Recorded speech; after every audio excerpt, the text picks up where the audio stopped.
ancient times, back then our kings, when they used to go out on the war, they used to go on an elephant. And there was a process while they used to choose that elephant, which one they have to use, for the war. So the way it used to work was, they used to train their elephants way before before the day of the war. Now, training of the elephant used to be such, they used to pick and choose that kind of an elephant who is absolutely not distracted with anything in terms of all the sounds coming in, all the arrows coming in. So the elephant has to be sturdy, he has to be absolutely stable so that he can ensure the king is at his best. So there was a lot of process before they used to choose an elephant.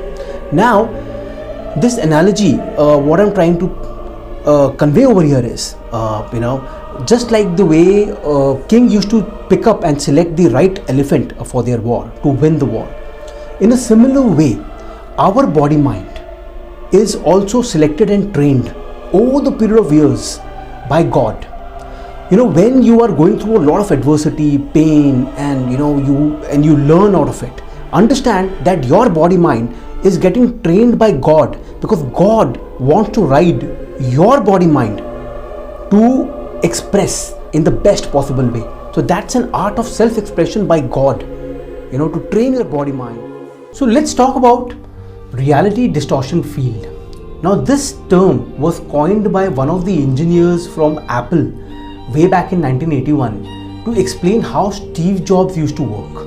Now Steve Jobs was absolutely crazy and passionate crazy to get his projects completed on time or before time. And he used to use his charisma and the way he used to say and talk to his team in such a conviction that any impossible task, he used to make it possible using RDF, reality distortion field.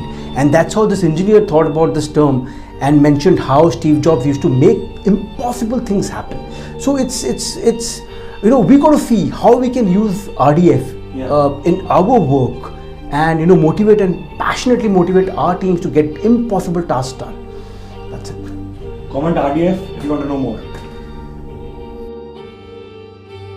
So in this video, let's talk about this aspect called imposter syndrome. So now imposter syndrome is a state of mind, is a psychological state of mind where someone, no matter how much he or she is accomplished, they will always have self-doubt.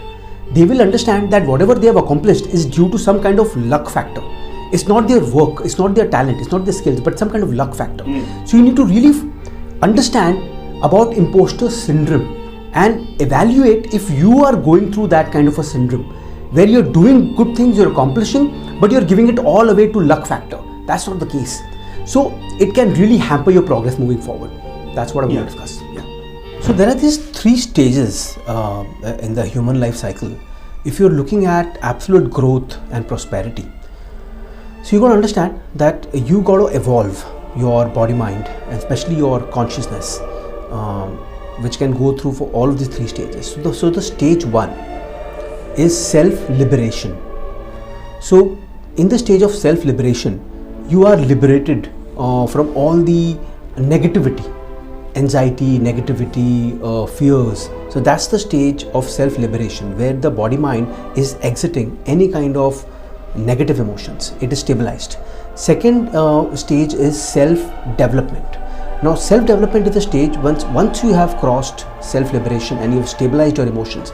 Now you got to work on all the positivity, on the opportunities, on the possibilities, on the positivity as such. So that's self-development. Now you got to practice that. Now once you've done this, third stage is self-expression.